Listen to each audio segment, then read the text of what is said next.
Halo sahabat Oker, bagaimana kabarnya hari ini? Semoga kita semua senantiasa dalam perlindungan Tuhan Yang Maha Esa dan bahagia selalu ya, amin. Pada kesempatan kali ini, Aryo akan kembali membahas mengenai telur yang baik untuk ditetaskan. Memang pembicaraan mengenai telur layak tetas ini seakan tidak ada habisnya untuk dibahas. Kenapa Aryo sangat konsen sekali dalam melakukan pembahasan terkait telur layak tetas ini? Karena Aryo yakini kebanyakan kegagalan dalam penetasan yang dialami oleh pemula karena bukan hanya kesalahan dari pengoperasian mesin penetasnya saja, melainkan dari pemilihan telur yang asal-asalan. Di tempat lain, baik sosial media, YouTube, atau bahkan buku panduan penggunaan, Anda sudah bisa mendapatkan informasi dan edukasi terkait cara mengoperasikan mesin penetas telur yang baik dan benar. Akan tetapi berbeda halnya dengan pembahasan mengenai telur layak tetas, yang mana tidak banyak orang yang mau membahasnya lebih dalam lagi. Nah, oleh karena itu Aryo tergerak untuk banyak membahas seputar topik tersebut. Pada pembahasan kali ini Aryo akan mengulas tentang kriteria yang baik bagi sebuah telur yang akan diinkubasi. Kriteria di sini kita lihat dari segi tampilannya ya. Aryo tidak akan membahas seputar garis keturunan atau gennya. Mungkin pembahasan tersebut akan Aryo ulas pada konten selanjutnya, oke? Dalam melakukan proses inkubasi, memang kita tidak boleh asal-asalan dalam memilih telur yang hendak ditetaskan.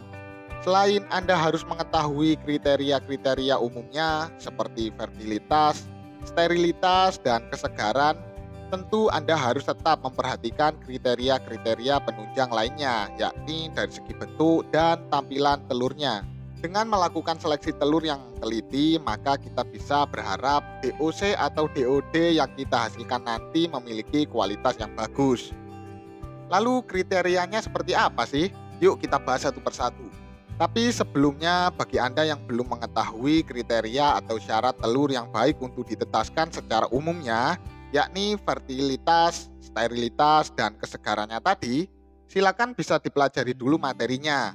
Link videonya Aryo sertakan pada deskripsi ya. Pertama, bentuk telur. Untuk menentukan telur yang baik untuk ditetaskan ialah tentu kita awali dari bentuknya dulu. Kita ketahui bersama bahwa bentuk normal telur ialah oval atau lonjong. Ingat, lonjong bukan bulat. Terkadang kita menjumpai ada sebuah telur yang memiliki bentuk bulat. Telur berbentuk bulat tersebut tidak layak untuk ditetaskan. Kenapa? Telur berbentuk bulat menyimpan lebih sedikit materi yang dibutuhkan embrio untuk berkembang selama proses inkubasi dilakukan.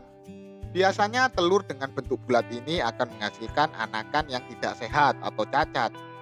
Selain alasan tersebut, bentuk normal telur yang lonjong tadi memang dihasilkan karena adaptasi indukan betina terhadap lingkungan sekitar.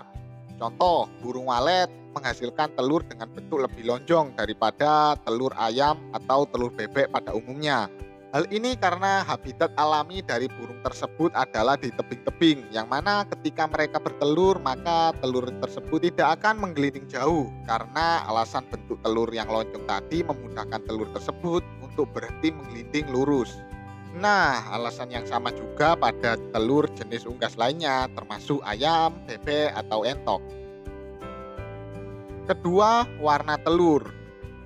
Hal yang kedua ketika Anda memilih telur untuk ditetaskan adalah dari segi warna cangkang. Telur yang segar tentu memiliki permukaan cangkang dengan warna yang cerah, sedangkan telur yang lama disimpan tentu akan memiliki warna cangkang yang lebih gelap. Telur yang terlalu lama penyimpanannya tentu kualitas embrio di dalamnya semakin buruk. Hal ini sama halnya yang terjadi ketika Anda mencoba membeli telur ayam kampung dari toko-toko. Biasanya telur yang Anda beli dari toko tidak bisa menetas, selain mungkin karena tidak fertil, ada juga alasan lainnya, yakni kemungkinan telur tersebut fertil tapi kualitas embrionya cukup buruk karena penyimpanan yang terlalu lama tadi. Ketiga, utuh dan tidak cacat. Ini adalah salah satu kriteria umum dari 4 syarat telur yang baik untuk ditetaskan yang sering Aryo bahas, yakni fertil, steril, fresh, dan tanpa cacat. Tanpa cacat di sini artinya telur yang akan kita inkubasi harus dalam kondisi yang utuh, tanpa ada lubang atau keretakan. Karena telur yang retak tadi ketika kita inkubasi sangat beresiko pecah. Dan tentunya apabila hal tersebut terjadi, maka telur yang pecah di dalam mesin penetas akan menghasilkan bau yang tidak sedap. Dan tentunya mesin penetas telur Anda tidak steril lagi. Keempat, tidak berbau. Telur yang bau adalah ciri-ciri telur yang disimpan terlalu lama. Hal ini terjadi karena di dalam telur tersebut terjadi pembusukan oleh bakteri. Anda bisa mencium aroma tersebut secara langsung dari cangkang telur. Dan biasanya telur yang tidak memiliki aroma apapun adalah telur yang segar, atau paling enggak penyimpanan telur tersebut tidak terlalu lama. Tips ini bisa dilakukan untuk Anda yang tidak memproduksi telur tetas sendiri untuk diinkubasi. Ketika Anda beli ke peternak secara langsung, maka tips ini bisa menjadi salah satu kriteria yang wajib yang bisa Anda gunakan untuk memilih telur yang layak tetas tersebut. Kelima, permukaannya halus. Telur dengan permukaan yang halus adalah contoh telur yang segar. Anda bisa coba bandingkan dengan telur yang lama disimpan, yang mana memiliki permukaan lebih kasar. Hal ini terjadi karena telur yang lama disimpan kemungkinan mengalami gesekan selama proses penyimpanan terjadi. Dan semakin lama hal ini terjadi, maka akan membuat permukaan cangkang semakin kasar. Tips ini juga bisa dilakukan bagi Anda yang beli telur tetas dari peternak atau agen telur tetas lainnya. Keenam, cangkang bersih. Ini adalah salah satu persyaratan mutlak, yakni telur harus bersih. Bersih dari apa? Tentu dari kotoran yang menempel pada dinding cangkang.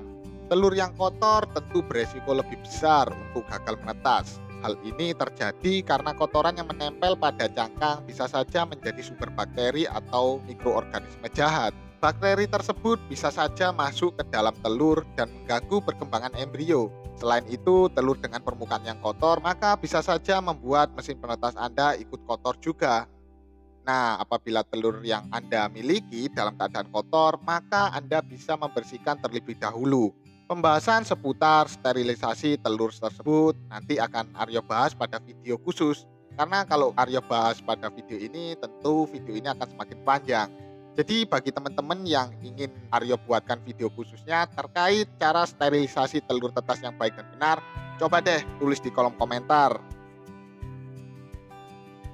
Dari keenam poin tadi bisa Anda jadikan patokan dalam memilih telur yang layak untuk ditetaskan, terlebih Anda yang mendapatkan telur tersebut dari peternak lain.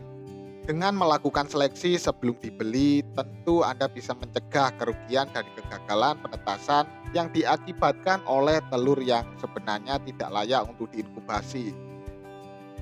Oke, semoga pembahasan ini bisa bermanfaat untuk sahabat auger semua.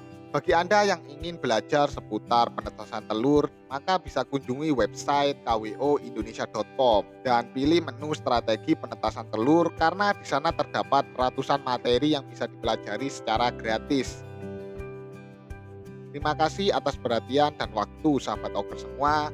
Sekian dan tentunya tidak lupa, salam peternak Indonesia luar biasa.